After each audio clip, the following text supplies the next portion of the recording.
பாருங்கள், இப்படி போட்டதில் பொங்கவே இல்லை பாருங்கள். டீ பாட்டுக்கு அது உள்ளேயே இருக்குது.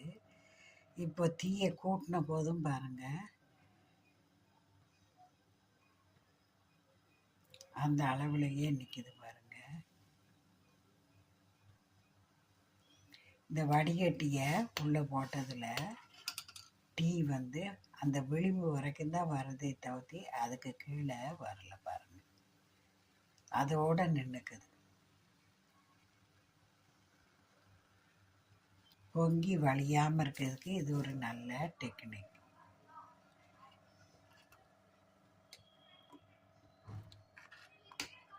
டீ கொஞ்சம் வற்றணுன்னாக்கா நம்ம இந்த மாதிரி போட்டுட்டு கொஞ்சம் ஸ்லோலையும் வச்சோம்னாக்கா பொங்கி வடியாது.